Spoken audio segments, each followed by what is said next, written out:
ആലപ്പുഴ വനിതാ ശിശു ആശുപത്രിയിൽ വൈകല്യത്തോടെ ജനിച്ച കുഞ്ഞിനെ തിരുവനന്തപുരം SAT ആശുപത്രിയിലേക്ക് മാറ്റി. കുഞ്ഞിന്റെ നില ഗുരുതരമായി തുടരുകയാണ്.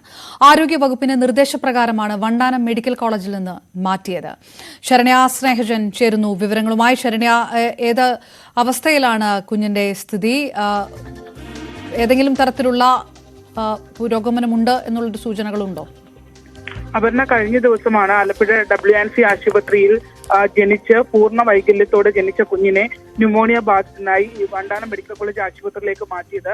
കുട്ടിയുടെ ചികിത്സ ആരോഗ്യ വകുപ്പ് ഏറ്റെടുത്തിരുന്നു. അതിന്റെ ഭാഗമായി വണ്ടാനം മെഡിക്കൽ കോളേജിലെ ഇന്റൻസീവ് കെയർ യൂണിറ്റിലായിരുന്നു. പിന്നീട് സ്ഥിതിഗതികൾ വഷളാവുകയും വെന്റിലേറ്ററിലേക്ക് കുഞ്ഞിനെ മാറ്റുകയും ചെയ്തിരുന്നു. പക്ഷേ ഇവിടെ പുരോഗതി ഉണ്ടാകാത്തതിനെ തുടർന്നാണ് ഇപ്പോൾ ആരോഗ്യ വകുപ്പിന്റെ കൂടി നിർദ്ദേശാനുസരണം കുട്ടിയെ SAT ആശുപത്രിയിലേക്ക് തിരുവനന്തപുരത്തേക്ക് മാറ്റിയിരിക്കുന്നത്. അല്പസമയം മുമ്പാണ് കുഞ്ഞിനെ അങ്ങോട്ട് ഇപ്പോൾ വണ്ടാനത്ത് നിന്നും വെന്റിലേറ്റർ സൗകര്യമുള്ള ആംബുലൻസിൽ അങ്ങോട്ട് കൊണ്ടുപോയിരിക്കുന്നത്.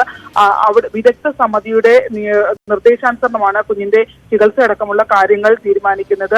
ആലപ്പുഴ മെഡിക്കൽ കോളേജിലെ പീഡിയാട്രിക് പ്രൊഫസർ ജോസ് നേതൃത്വത്തിലുള്ള സംഘമാണ് ഇവിടെ ചികിത്സ നൽകിയിരുന്നത്. എന്നാൽ കുട്ടിക്ക് നിരവധി പ്രശ്നങ്ങളുണ്ട്. അതായത് ട്യൂബിലൂടെയാണ് കുട്ടിക്ക് ഭക്ഷണം നൽകുന്നത്. അതുകൊണ്ട് തന്നെ ഇൻഫെക്ഷൻ സാധ്യത എപ്പോഴും ഉണ്ടാകുന്നുണ്ട്. ഇടയ്ക്കിടയ്ക്ക് ഇൻഫെക്ഷൻ ബാധിച്ച കുട്ടിയെ ആശുപത്രിയിലേക്ക് കൊണ്ടുവരികയും ചെയ്തിട്ടുണ്ട്. പക്ഷേ ഇതിപ്പോൾ ന്യൂമോണിയ ബാധിച്ചിട്ടുണ്ട്. അത്തരത്തിലുള്ള ആന്തരികമായ അണുബാധ ഉണ്ടായതിനെ തുടർന്നാണ് ഇപ്പോൾ വിദഗ്ധ ചികിത്സയ്ക്കായി SAT കുട്ടിയെ കൊണ്ടുപോയിരിക്കുന്നത്. അപർണ. ശരണ്യ സ്നേഹിച്ചൻ വിവരം.